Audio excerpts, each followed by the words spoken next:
Good afternoon. Welcome to our 2020 Election Forum series. Today, we're going to be meeting 5 people who are running to be the next mayor of Cocoa, one of our towns here in Brevard County. I am Isadora Rangel. I will be your host during this forum, and I am Florida Today's engagement editor. Our forums are organized in a partnership with the League of Women Voters of the Space Coast and Eastern Florida State College. You can rewatch this forum later on Facebook. If you want to watch it on TV, just go to WEFS to rewatch it on a later date. And today, like I said, we have 5 candidates joining me in our virtual studio. Obviously, because of COVID-19, we're not allowed to do this in person. So let me start by introducing our candidates. They are Mayor Jake Williams Jr., Allen Cowart, Mike Blake, who's a former mayor, Bob Harvey, and Henry Parrish III, also a former mayor of Cocoa. Welcome, gentlemen. Thank you for joining us here. And so we're very happy to have them here. And like I said, we have 5 candidates, so we have rules to make sure that everybody has equal time to speak. Each of them will have 1 minute to answer my questions. They will also have 1 minute to do an introductory statement. If they get brought up by one of their opponents, they get a 30-second rebuttal. So let's begin, because we have a lot of ground to cover here, and with our introduction statements. And Mike, why don't we start with you? Please introduce yourself to voters and explain and make your case to them. And don't forget to unmute yourself. I'm sorry. Can you hear me now? Yes, perfect. Okay. Good afternoon, Isadora and my fellow candidates. My name is Michael C. Blake. I was born and reared right here in the great city of Cocoa, Florida, and I am a 2-term mayor. I've served over 12 years as both a mayor and also as a councilman. I have the longest amount of tenure here, and I feel like we deserve to move forward in the great city of Cocoa through proper leadership and cooperation through all parts of the city government, and provide a quality life for the citizens of Cocoa. Thank you. Thank you. Now let's move on to the incumbent, Jake Williams Jr. And please unmute yourself.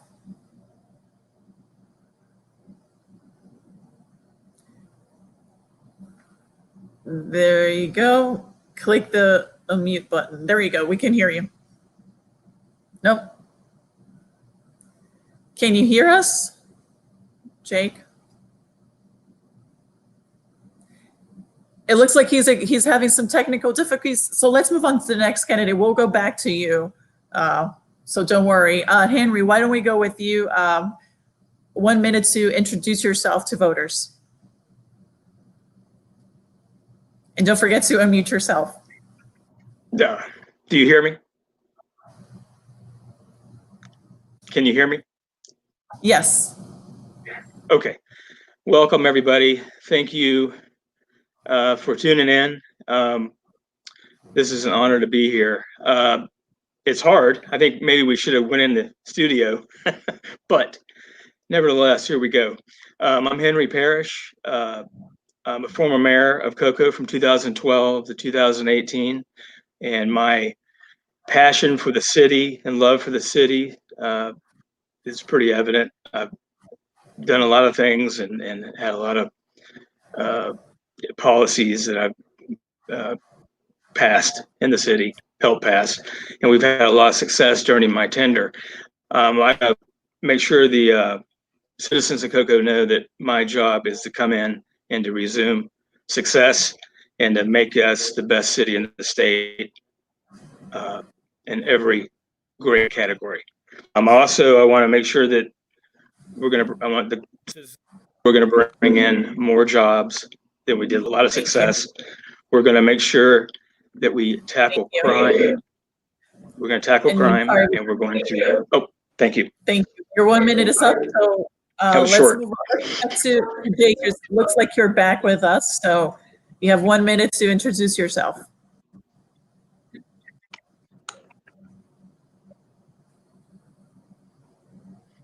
Okay, looks like still having technical difficulties here.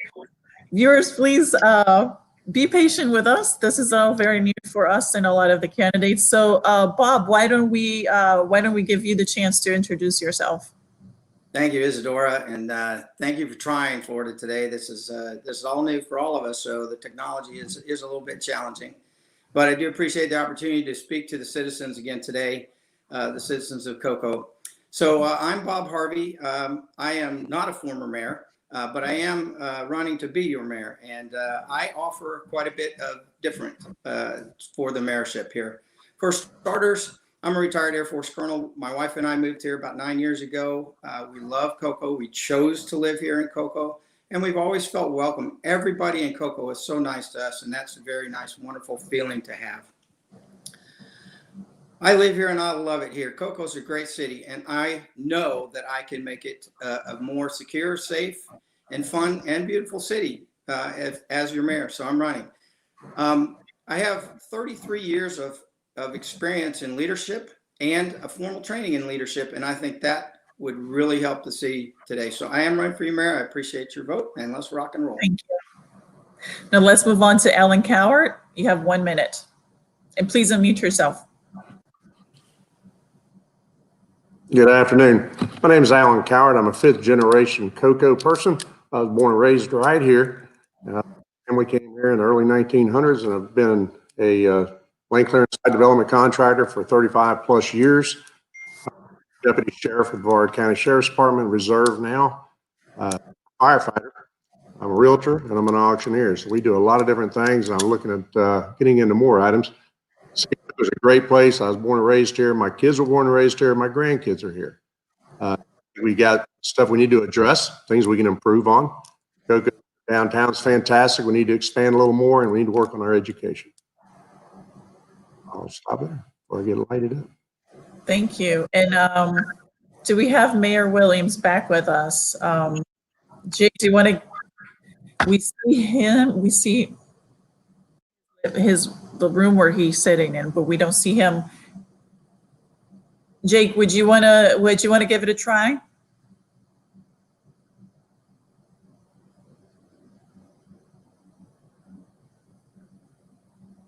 Yeah, we cannot hear you. I'll give it a few more seconds, and then we have to unfortunately move on to the first question of the forum.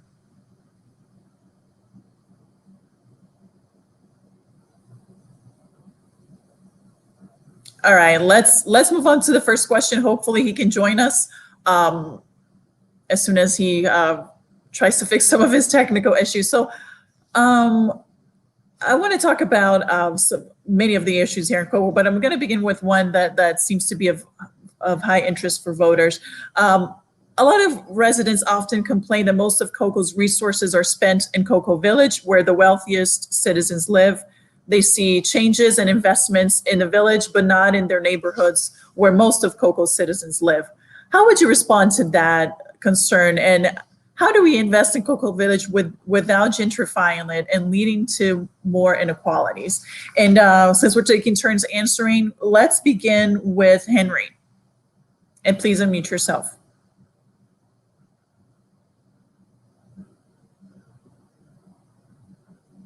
Served from 2012 to 18. Also, I want to mention, I hear that too. I've heard that my whole life. In my mayorship, I got started the Jolie Smith Center, which is an enormous amount of money. We expanded our roads. We did a lot of, we did the Peachtree project, the complete project, the Florida Avenue complete project, and that's $12 million bucks. We did the US 1 project. It took 4 years, my first term done. That cost a lot of money to the city with DOT. We also did a lot of drainage, and we spent money in our infrastructure and the utilities, 140 million in new infrastructure. We repositioned 3 fire stations. It cost us $10 million. And I did very little for the village, to be honest with you. But we did bring in tourists, and I'm happy with that. A lot of people that want to buy in the city, and I'm very happy. Thank you. Bob, there's more, but who knows, right?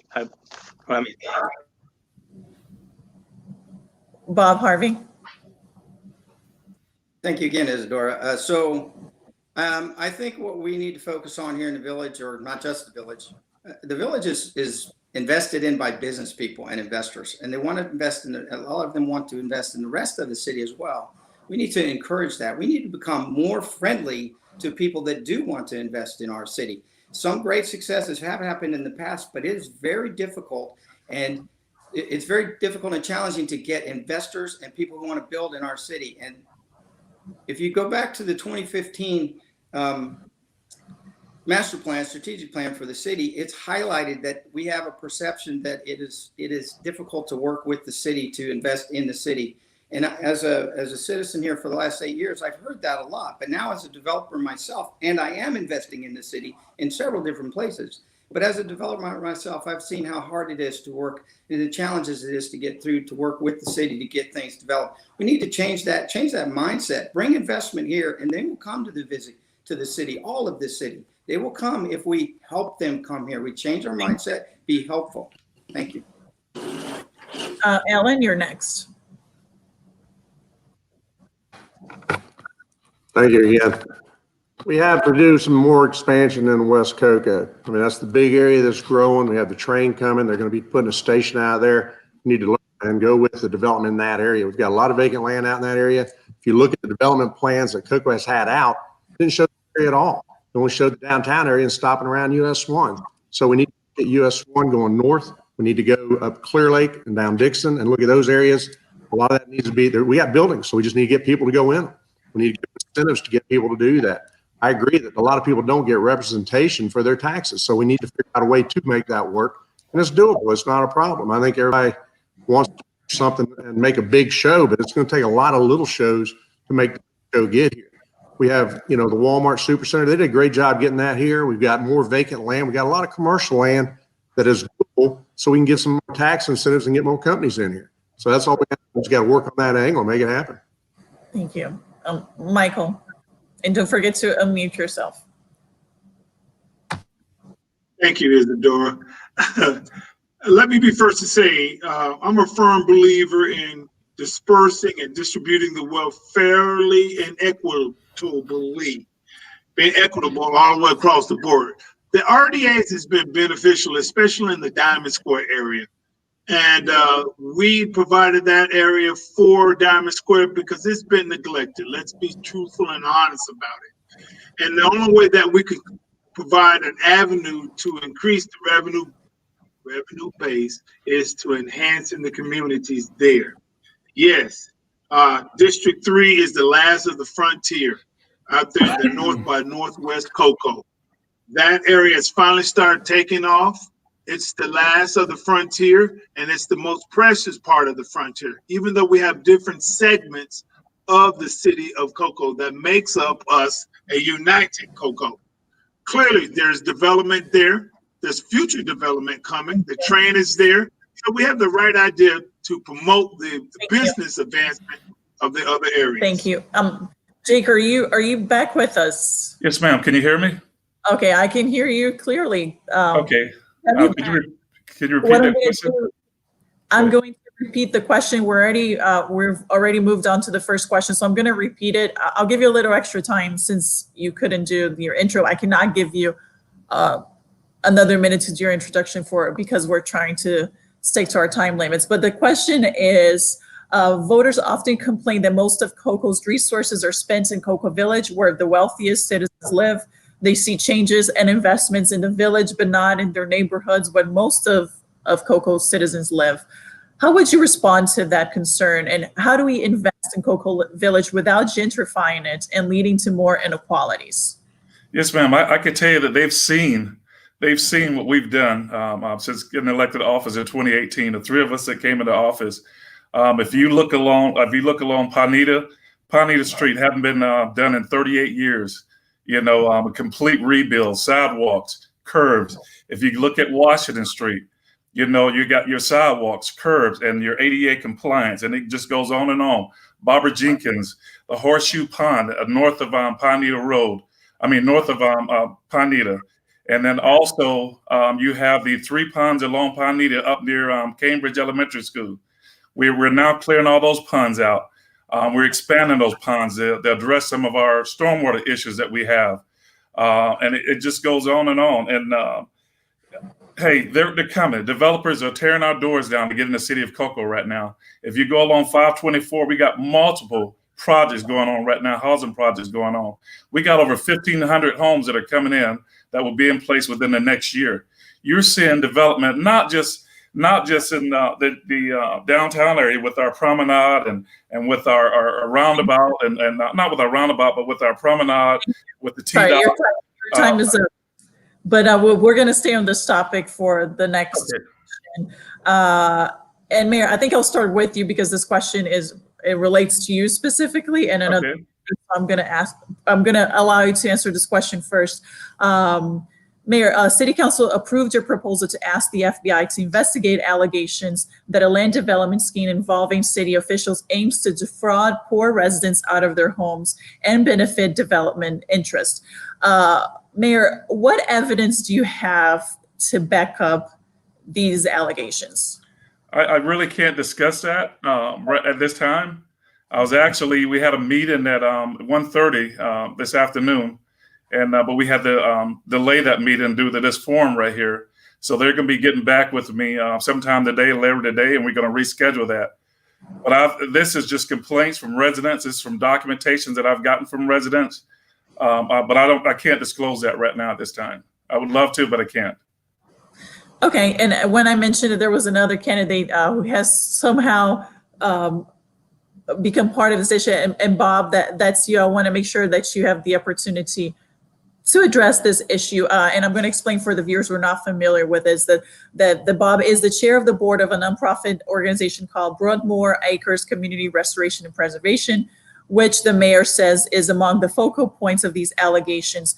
I just want to make clear that you previously denied any wrongdoing to Florida Today in an interview, but I would like for you to comment on this as well, as since the mayor had the opportunity to.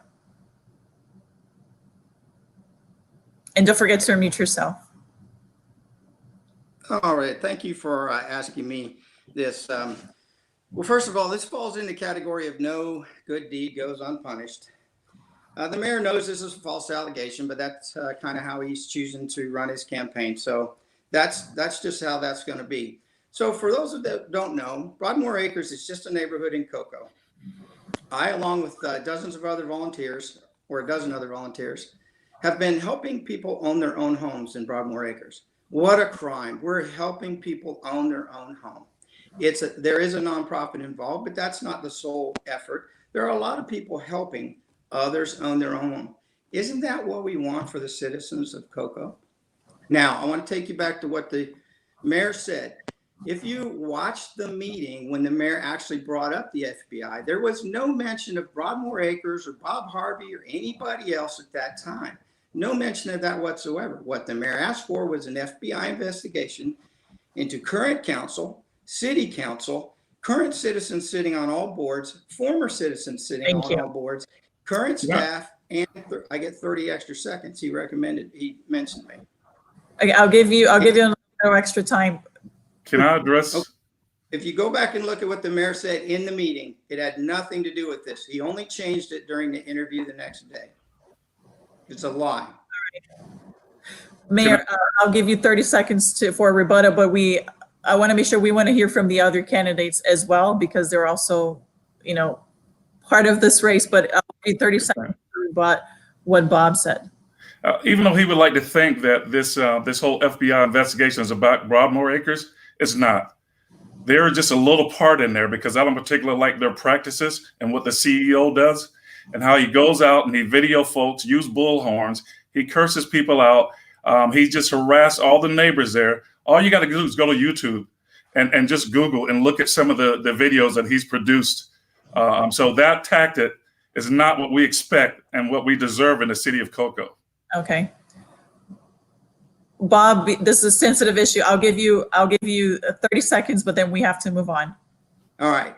So first of all, I know it might come as a surprise to some people, but I'm the one running for mayor here, not somebody else in Broadmoor Acres.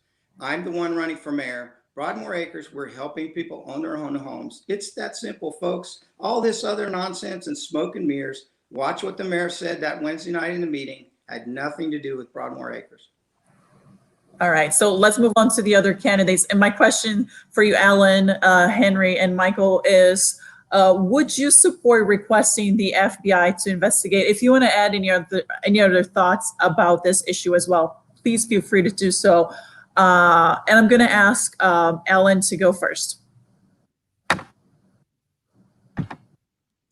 I mainly try to stay out of controversy like that if I'm not involved in it. The questions I'd look at is what, if any percentage of the nonprofit goes to overhead, or what that percentage is. If there's any, presidents and any stuff like that. We need to find lower homes. People can afford low income people be able to afford homes for themselves, and we can make that happen. I think there's a lot of land there. We've had this discussion in another meeting. It's a great thing. We've got some great companies, Habitat for Humanity for one. There's others out there that'll be well involved in helping people get homes. I don't know much about the controversy down there, and I really make clear of it. Thank you. Thank you. Michael. Thank you. I believe in checks and balance, ma'am. We have a community development director. We have a city attorney.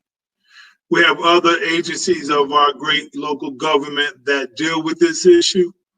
And my thing is, I support their wishes and thoughts and their information that they present to us. Yes, I'm sure some of the information is limited, but until I'm accessible to this information or been privy, it's hard for me to make a fair and equitable comment. But what I will say, as I alluded to earlier, I will use our local agencies, meaning the various departments that make up the great city of Cocoa and its local government, and with our attorney, to continue to investigate this, or at least keep us abreast of what's going on. And that's all I have to say. Thank you. Henry? Please unmute yourself.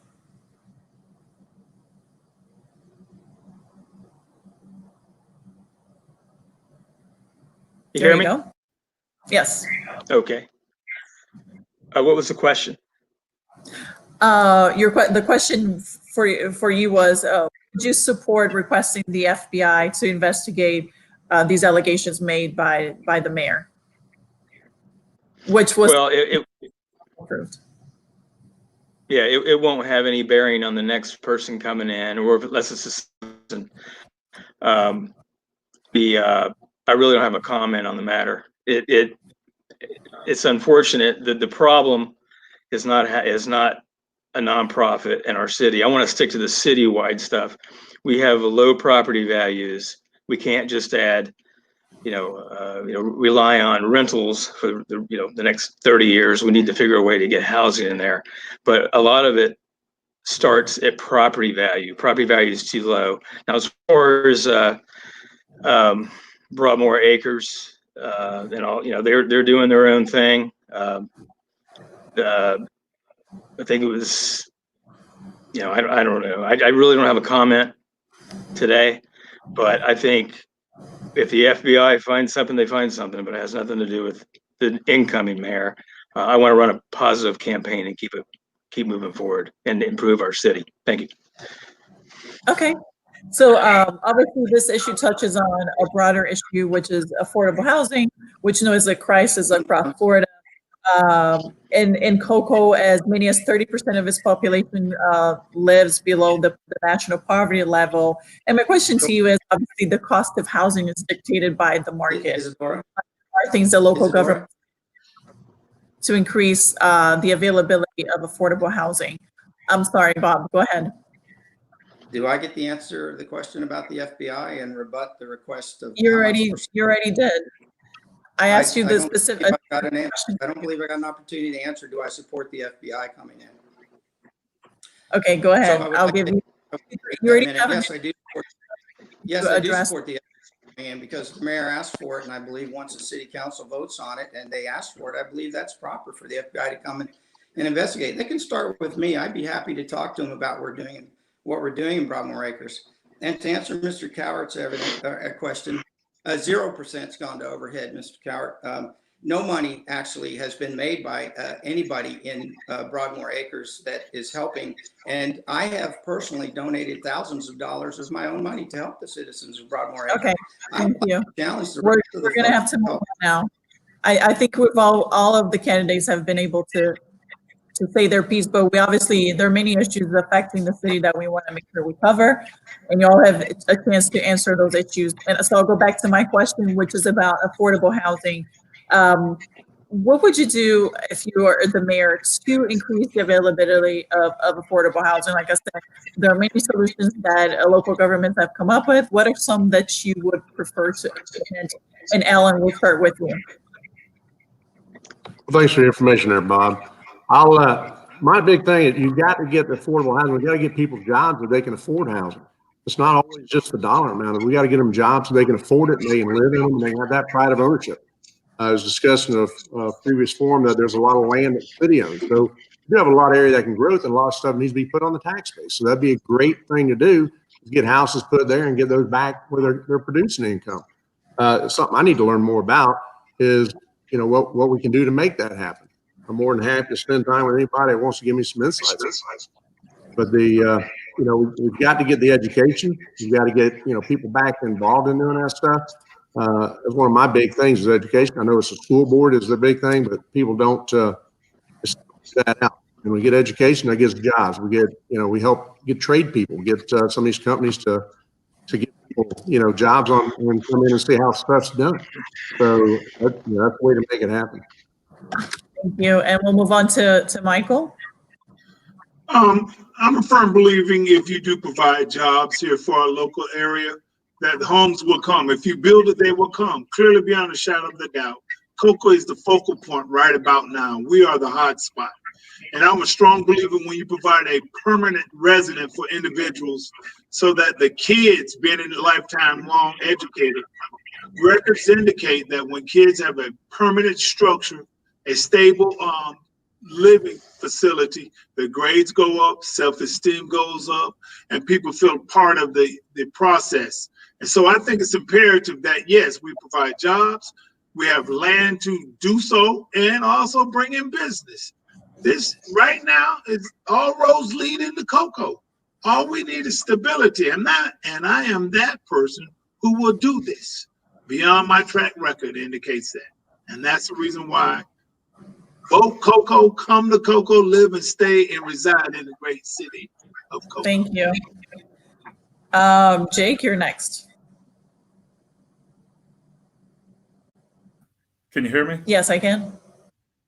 Can you repeat that question again? Sure. The question is, what solutions do you have to increase the availability of affordable housing in Cocoa?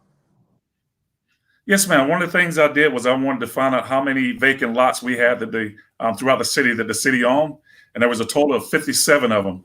I've had 3 developers that I've been meeting with that actually want to come in and build affordable homes on those lots to get those off the city's roll and get them back on the tax roll. Those developers are Kevin Durant, which is with Bethel Homes, and then Mr. Doug Baldwin with Affordable Homes. And I also met with a former NFL player that's looking to do the same thing. And what we can do is we turn around and basically give them those properties that save on the price of those homes that they will be building. And also we have a down payment assistance as well as a first-time home buyers program that we have as well. So we are doing those things right now. Some of those are going out for RFP right now, so we can move forward. But we're doing everything we can to make it possible for individuals to own homes and affordable homes in the city of Cocoa, but Thank new you. homes. Henry. Well, I'll try to answer in a different way than my cohorts here. If you don't have a safe city and stability in your city, then you're never going to have anything we're talking about. And I can tell you right now, our housing stock is old, very old. The mayor's right. There's new development coming in a big way, but I prefer to call it maybe workforce housing. Workforce housing is people that come in and buy a home. It can be affordable. We have a lot of HUD houses. We have more HUD units, I think, in our city than anywhere in the county. I'm for sending some of those to Vieira, Merritt Island. or whatever. But as far as the answer to the question strictly is, we need to bring up property value and promote affordable housing or low-income housing or workforce housing. We need to have the people there contributing to the society and to the citizens and be part of the process. Definitely, I'm against a lot of rentals. So, thank you. Bob, you're next.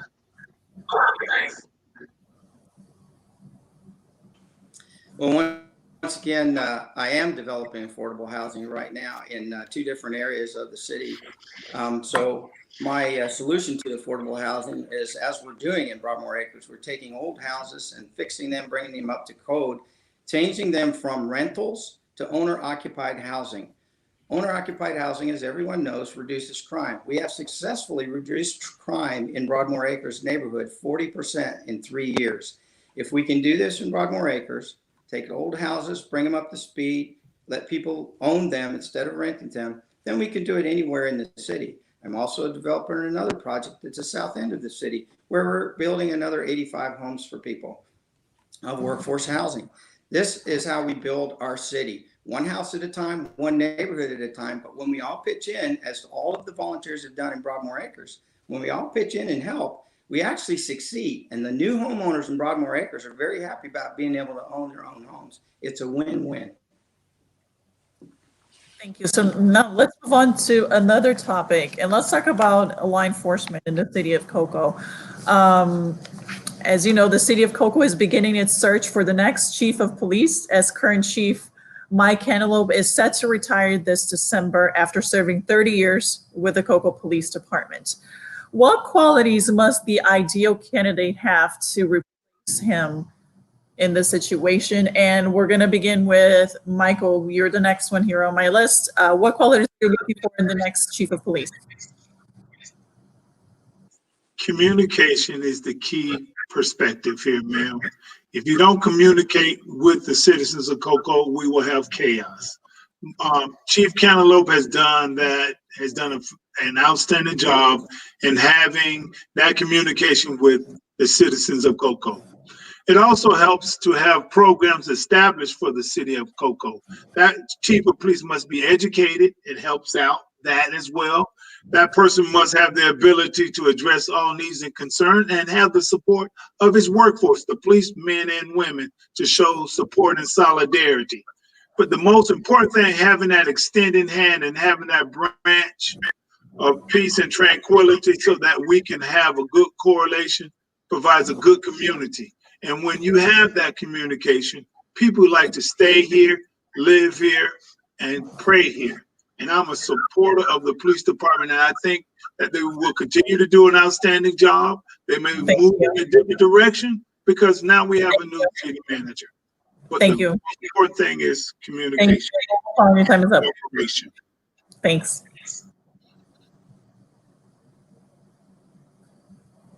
Jake, please unmute yourself. Oh, okay. Okay. As a former mayor said, communication, that's key. We need a chief that not afraid to get out in the community, a chief that not afraid to get out and learn our community and get to know our community, a chief that's not afraid to live in our community. It's just sad that, our police department that we have right now, they're great when it comes to public relations, but when it comes to policing, I'm telling you, I get the phone calls. I get them every day. And you can see what's happening along Peachtree Street and in our parks. We've given directions to the city manager as well as the interim city manager.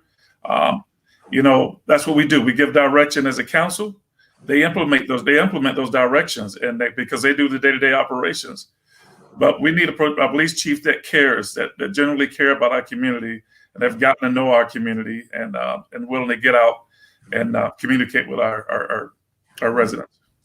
Thank you. And the question again is, what qualities are you looking for in the next police chief, as the current chief is set to retire soon? And Henry, you're next. Okay, thank you. Just for the record, my administration, we lowered crime 51% across the board.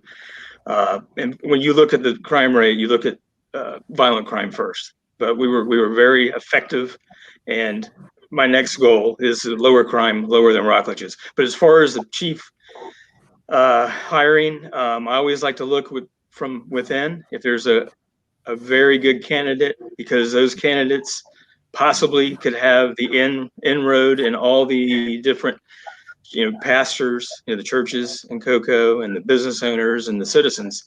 I found out, and I've lived here my whole life, like a few of the guys, when you hire a chief has all the, schooling, it doesn't mean they're going to make it. I've seen them last just months before they leave with their tail between their legs. The truth is, you need to look in first and then out. Thank you. Thank you. Bob, you're next.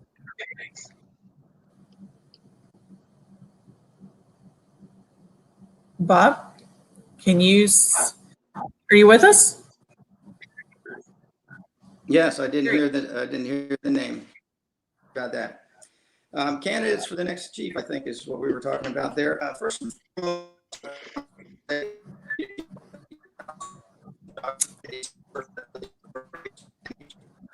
All right. I'm going to ask you to hold on a second, Bob. You're breaking up really bad and we cannot hear you.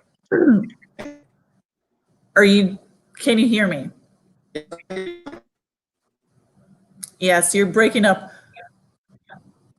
What I'm going to do is, because I hope this is a temporary thing, I'm going to move on to Ellen and then I'll come back to you, okay?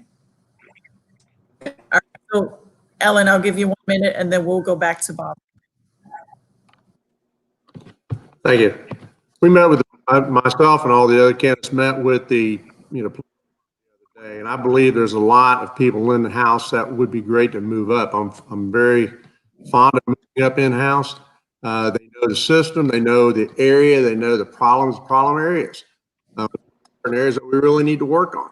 So whether that's bringing somebody from inside and keep moving them up, or bringing somebody from outside, normally that's done if you have a complete messed up department. We don't. We got a great department. We got great officers in there. Deputy, I've backed them up on calls. They back me up on calls. City of Cocoa is a great place, and everybody's giving police at this time are giving them a bad rap, and that's not what we need to do. We need to be backing them and raising them. So let's work with them, see if there's somebody in house that needs to come up, step up, and wants to step up to be the next chief. I think it's doable. I think it's a very possible thing to happen. Before we start looking elsewhere, let's look inside, see if we can make it happen. And it looked like we lost Bob Harvey. My hope is that he's coming back soon. So when he comes back, we'll let him answer this question. But let's move on to the next one so that we're not holding up the forum. It's still about law enforcement and policing. As you know, the events of this spring and summer have amplified the Black Lives Matter movement and calls to reform or extinguish police departments. Do you believe that the Cocoa Police Department needs change? And if so, please identify specific reforms you would like to see in place. And Jake, you're going next. Yes, ma'am. I believe that they need change, and that change, I believe, needs to happen at the top. Because I tell you, man, the level of service that you get from one community to the next is just not the same. I'm sorry. I'm just being honest. I'm being honest with what I've heard while canvassing. I'm being honest with from what I've heard while talking to some of the residents of Cocoa. I do believe that we have some great officers with our police department, but do I think they're being managed well? No, I don't think so. That's just my personal opinion, and not just and then also what I've gotten from some of the residents of Cocoa. So I've seen it, and I know that there's several things that need to happen. There was a police study that was done. We're just not, the areas that need to be patrolled aren't being patrolled. You can look at our parks and the condition of some of our parks. I just think we could do so much better and so much more. Okay. So Bob, you're with us again. Do you hear me? I do. Thank you. Okay, great. So we actually moved on to the next question, but I'm going to let you answer the previous question, which was what qualities you look for in the next police chief, and then we'll move on to the next question. So you have 1 minute. Thank you. That's very great. That's very nice of you. First, I think the next chief needs to have respect of the force. I think the choice should be someone that the average police officer on the beat is going to support, is going to respect. And then the second skill is leadership. You've got to have strong leadership skills. and be a problem solver. So we need to be able to get along and reach out to the citizens as well as the rank and file of the police force. It is about getting along with each other, being inclusive, getting the other opinions from different sources, the younger folks, the older folks. And so I would go back to leadership and the respect of the rank and file of the police force are the most important. All right, so now let's move on to the next question. The next question is if you believe whether Coco's police department needs change, and if so, which specific changes would you like to see? And we'll stick to our order. So we're going to ask Henry, and then Bob goes after him. So Henry, you have 1 minute. Okay. Yep, thank you. Well, there's a huge inequity now in the police department. Compared to other departments, they're getting underpaid. I know all the people I talk to, all the officers, they need more training. My administration brought in the body cams because we had a lot of reports, like the mayor's saying now, and the body cams kind of keep everybody honest, and it lets you know if you have a bad apple. Also, the new chief is definitely going to dictate the job. I can tell you this, the new chief, if they hear me, it's an 80-hour-a-week job, maybe 100. If you want to make a difference, it's not 40-hour-a-week job. You got to be out of 24/7 and understand what's going on 24/7. It's very important. If we don't have safety, we don't have anything. Go ahead. Thank you. Thank you, Bob. Isadora, I'd like you to repeat that question, please. Yes, I'll repeat the entire question. The events of this spring and summer have amplified the Black Lives Matter movement and calls to reform or extinguish police departments. Do you believe Coco's police department needs change? And if so, please identify specific reforms you would like to see. Thank you. I'm glad you did that because that's important for the citizens to understand that question. Some people do say that our police department needs change. And when they talk about change, I don't know that we're all on the same page with what that means. I don't think they need to be changed from the outside. I don't think they need any more oversight committees to second guess them on Monday mornings after a rough weekend. What I do think needs to be changed here is we need to have more citizen involvement and support to our police department. If the citizens will stand up and fight crime, crime will go down.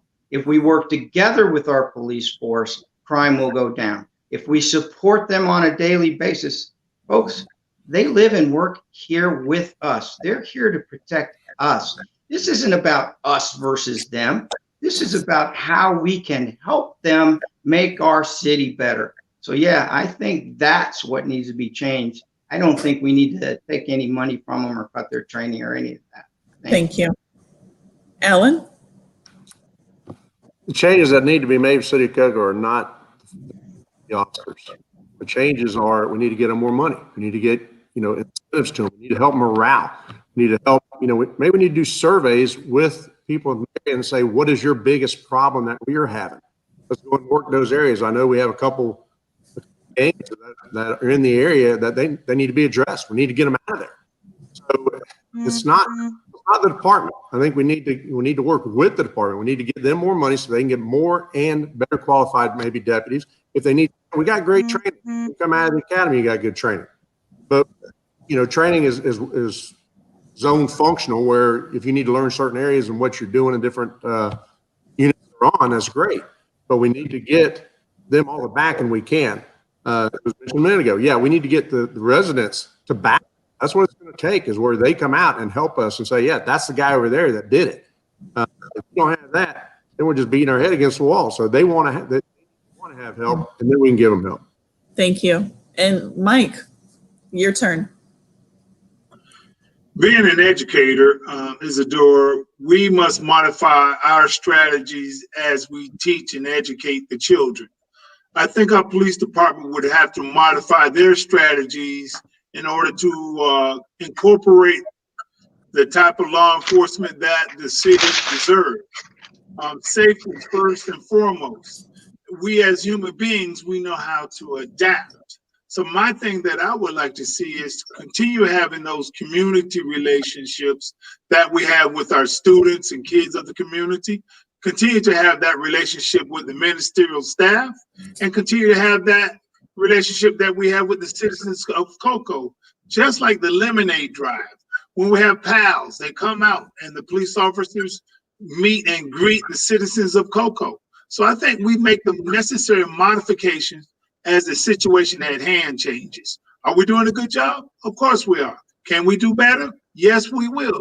But more so than anything else, keep the good quality police officers in the city of Cocoa so that we don't train them and they leave this area. And I believe in investing in our police department. All right, the Cocoa City Council in August picked a new city manager. If elected as mayor, what are the 3 things you would like the new city manager to focus on? And Henry, you're going first on this one. Yep, thank you. Obviously, it'll be crime. I worked with Stockton Witten on issues when he was with the county. He's a very capable guy. I look forward to working with him. I know if everybody thinks the 6 years I was in was good, Stockton will top that. Stockton is very capable. But for the 3 things, safety is obviously going to be driving crime down below Rockledge's numbers. Yes, I said it. It's going to be economic development, getting the, I would say the economic development office back up and running, and have Cocoa reach out and lure all these companies, the top 400 companies, to our location in Brevard County. We have the best location.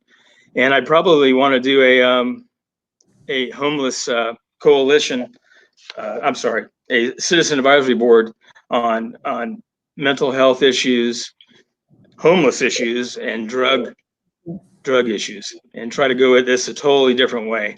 I don't have enough time. Okay. Bob, you're next. Okay, again, I worked with Stockton, and I think he's going to be a great asset for the city. What I would ask him to focus on early on in his tenure would be, of course, the most pressing decision that he has to make is to hire the next police chief. That is going to be one of the most important decisions that the city of Cocoa faces for the next 10 years. That will make the city better, or it will have challenges bring with it that we can't deal with or we don't want to deal with. The second thing is, I would like to include citizen participation, have citizens participate in our government.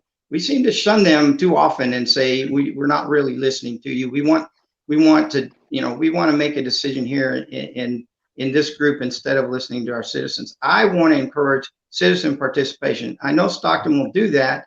He's that kind of guy. He'd like to invite everybody's opinion.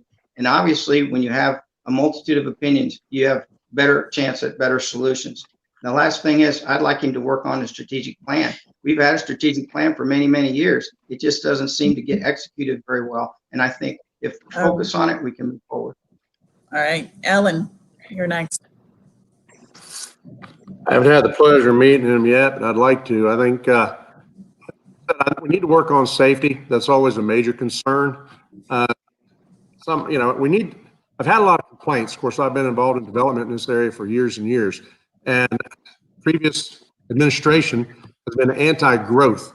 We've had buildings that they wouldn't let you rent to somebody because they personally had an idea and an agenda. That's not the person who need to be in that building. So as I mentioned before, we work for the people that elect us. We need to help them any way we can to get to accomplish the goals that they have coming up.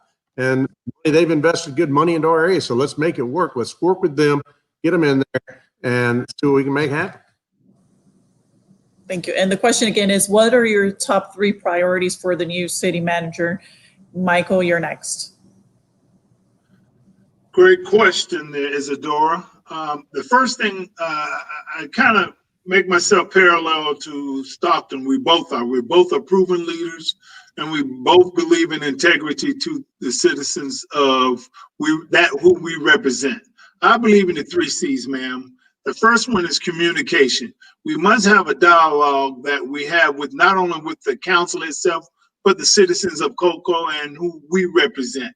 The second C is the collaboration. If we don't open up our mouths and listen to what the people have to say, and also take that information and absorb it and take it in and dissect it, then we must do the last important thing, which is the third C, which is cooperation. We must get things completed in an orderly, fashionable way. We must have the opportunity to listen to the citizens' concern and move forward on the issues that are important to the citizens of Cocoa. Thank you. Jake. Yes, ma'am. We're going to continue with the same issues that I heard while running in 2018 from the residents of Cocoa, and that's reducing the street level crime in the city of Cocoa, eliminating the blight throughout the city of Cocoa, our main thoroughfares. This is what everyone sees every day as they're driving through the city of Cocoa, and also addressing the inequalities that we see with reference to services in the city of Cocoa. And when I talk about that, I talk about the services that we see from the different services we see from one part versus another part. The conditions of the parts from one part to the next park, and then also as far as your street maintenance, your just everything that you see happening throughout the city. I mean, it's been a nightmare for me. I'm a little flustered right now because of some of the stuff I'm hearing right now. But we've fought, we've moved, we've changed, we've addressed a lot of concerns of the residents, but we're moving our city forward in a positive way. And that's why you have 5 candidates running now for mayor. Yeah. Thank you. All right, so let's move on to the COVID-19 pandemic, another big issue. And I would like to know if you have any ideas to support the survival of small businesses in our community that have been impacted by the pandemic. And Bob, you're going first. Give us some of your ideas to help those businesses. Well, I think the government is doing the best they can. I think the local citizens are doing an awesome job supporting local businesses. And I would encourage that local citizens continue to help our local businesses shop local. They hear that a lot. But I think that is the way to support our people. Our city is for us to participate in it. I do think that the federal government, hopefully they'll get together and pass another stimulus type program to help the locals that have been out of work.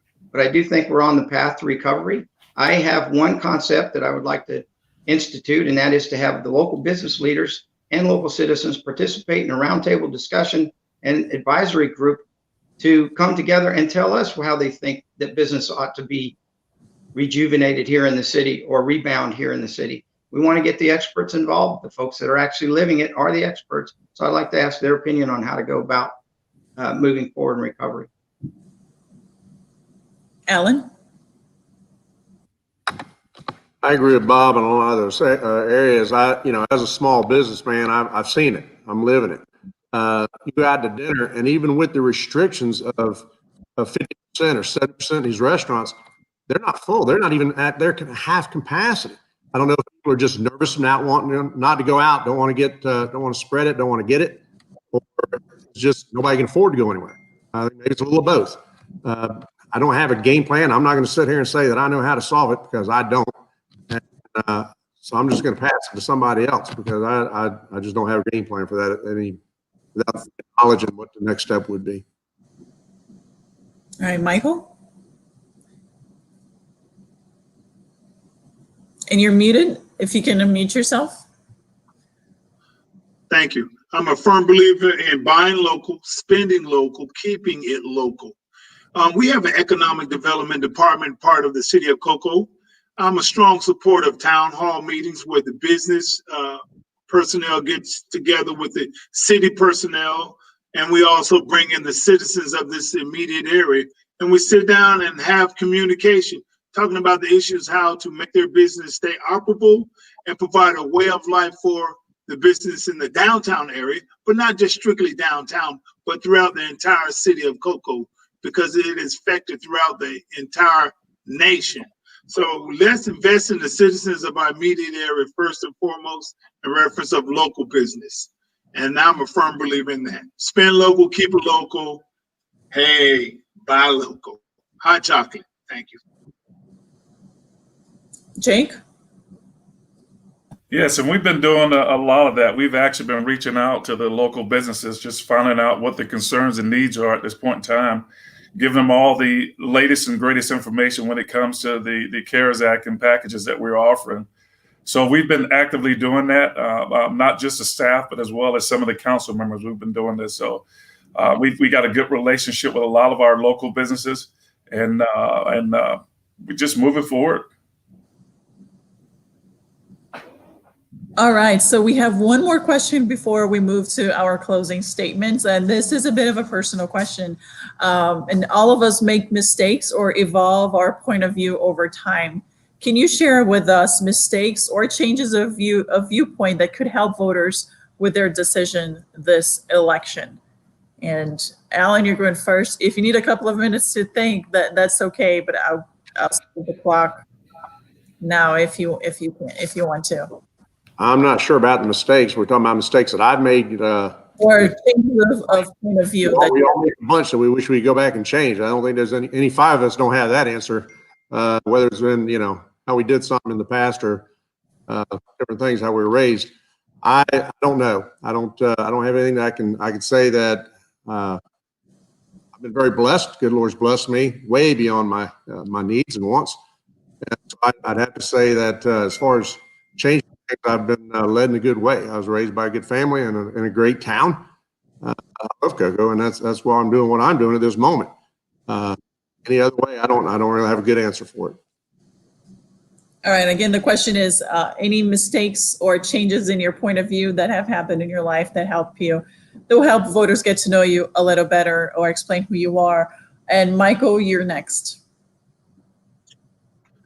Well, ma'am, I've been very fortunate to be a lifelong resident here.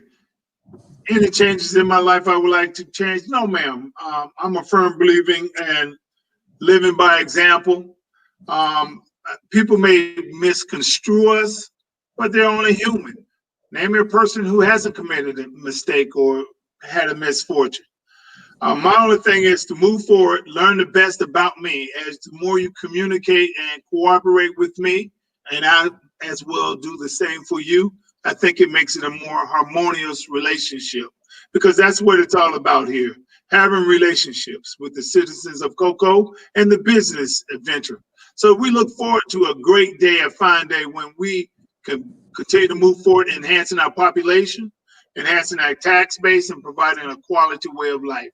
That's the only thing I want to say positive about the great city of Cocoa, because there's nothing negative about us. Thank you. Okay. Jake. Yes, ma'am. I can't think of much right now, but I could tell you this, is that I'm happy with what we're doing and what I'm doing as the mayor of the city of Cocoa. I think that our work speaks for itself. We got multiple projects going on right now within the city. We've finished multiple projects within the city. We're steadily moving forward. I'm an active mayor. I'm very active in the community. Not too many folks are going to tell you that they don't see me, don't know who I am. I've managed to meet with pretty much all the pastors within our community, just trying to get an understanding of what their needs and concerns are, as well as some of our amenities that we have in our city, like the museum, like the college, meeting with the college, meeting with the principals of the schools, just trying to find out what we can do to help them out, to make them even better. So I'm just grateful for the opportunity, and I'm looking for another 4 years to continue, and complete what I started 2 years ago. Thank you. Henry, you're next. Mistakes. I mean, I probably regret maybe the city of Cocoa not annexing Rockledge. I mean, I don't know what you're actually asking, but I hope my friends like that. I think we have, if you're an active city and you're working hard, there are mistakes there, but I can't think of anything offhand. That's it. All right.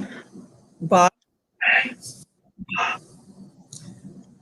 I, like these other gentlemen, don't really have a change in my viewpoint or in my life with regard to Cocoa or anything that we've done since we've gotten here. We moved here.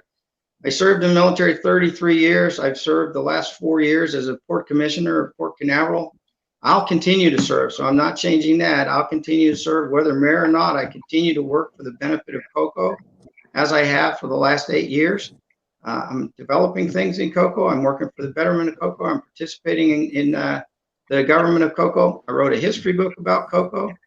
I love it here. This is a jewel in the rough. I think we can really make this a really wonderful, beautiful city, safe and secure for all of our citizens. We just need to work together toward that. We need to get past all the drama and all of the angst and name calling and other whatevers. We just need to start working together, focus on what we share together, and that is a love of cocoa. Let's make this place what we want it to be, and stop the sniping, and let's be nice and work together. I think cocoa's a great. And just to wrap up, I want you, this is the last question, I want us to end this forum with you explaining why should voters choose you and not your opponents.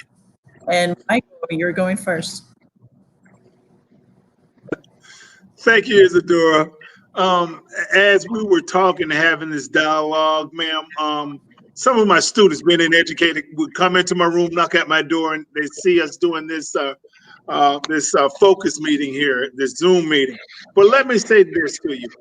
Being a lifelong resident in the great city of Cocoa, we mean the citizens of Cocoa, we've paid our dues. I'm a firm believer in keeping people here in the great city of Cocoa. I want them to pray, stay, and live here, have a job here. Because the more that you live in our great city of Cocoa, it enhances our tax base. I want everyone to feel a part of the system here, own their own property, have a positive way of life, somewhere where they can feel safe and secure, obtain a great education here. In the great city of Cocoa, we can travel throughout all sectors, go from elementary to college, and never have to leave the city of Cocoa. And that's the type of quality life that I want them to experience. And not only that, but a safe life. Thank you. Thank you. And Jay, the question is what, in your closing statements, why should voters choose you and not your opponents? Because I've done and I'm doing what I said I was going to do when I got elected in 2018 and prior to that. We're trying to take the city of Cocoa to the next level. And of course, I've mentioned some of the things that it's going to take to do that. I think I'm the best candidate because I have the time to put into the things that need to happen within the city of Cocoa. I've gone out there in the mornings and met with residents with water issues. I've gone out there and met with residents when it comes to stormwater issues, and the list just goes on. The community know me, they see me all over. I'm all about the entire city of Cocoa, not just certain portions of Cocoa. I care about the city of Cocoa as a whole, and that's what I've been fighting for. I'm not going to tell people what they want to hear. I'm going to tell them the truth, and that's what I've been about, the truth, when it comes to a lot of issues that are going on with the city of Cocoa. So I'm just all about moving us forward, taking us to the next level, and making the city of Cocoa something we can all be proud of. Thank you. Henry. Isadora, heard a lot of talk today, but let me just say what we're really talking about is a mayor that can drive policy and pass policy that's going to affect the citizens of Cocoa, who are our bosses, positively. And let me just explain this. When I was mayor, we brought in the Walmart distribution center with 500 jobs. That was an honor. We brought in Mike Urban, Toyota, Nissan. That's a $45 million project. A lot of public projects and roads, which helps business. We brought in the Wawa, the Flying J, which is fun to go to. Of course, the Dollar, O'Reilly. On the north end, we brought in SpaceX. They're operating the north end of the city. Rocket Crafters, the high-paying jobs. The manufacturing expansions of Caltech, Diamondback, Geno, and a lot of other little tech companies that are growing. I go on and on. Thank you. Thank you. Bob? Thank you, Isadora, and thank you again to Florida State for putting this on. Why vote for me? I offer this city 3 decades worth of successful experience as a leader, as a successful leader, and formal training, 3 decades of formal training in leadership. I'm a problem solver. We have problems here in Cocoa. They need to be solved. We look at our strategic plan. We have this great plan, but things just kind of bog down. Every citizen understands that. Every citizen knows that. I'm the one here with the leadership skills, the experience, and I've been serving my whole life, and I want to continue to serve, and I can get this done. I know I can make a difference, a positive difference in the lives of the citizens of Cocoa. I have a lot to offer the citizens. I hope they'll give me an opportunity. I wasn't born here, but I have been around the world and I've seen great places, other great cities that have great programs to offer. And we can copy those programs, those successful programs, and implement them here. I'm the one with the experience to bring those to the city of Cocoa. Thank you. Thank you. And Alan, your You know, three of the guys running have been mayor, did a great job. Cocoa is a great place. There's no doubt to that. We need to look maybe some new ideas. That's what I'm coming in with. I keep saying it, born and raised here. There's no better way to say it. I've seen it go from dirt roads. Clear Lake Road was a 2-lane road when I moved, we grew up. All these roads, everything's changed. Yeah, we need some new ideas in the command. We keep talking about putting good guys in command and making the right people in charge, and that's picking the right people to be in there. I believe I'm one of them. I think we can get in there. I'm not going to make every person happy. If you do, you're doing something wrong because it's not going to happen. I think everybody can agree with that, especially past mayors. My history has been 38 years plus in owning businesses here in Cocoa and Brevard County.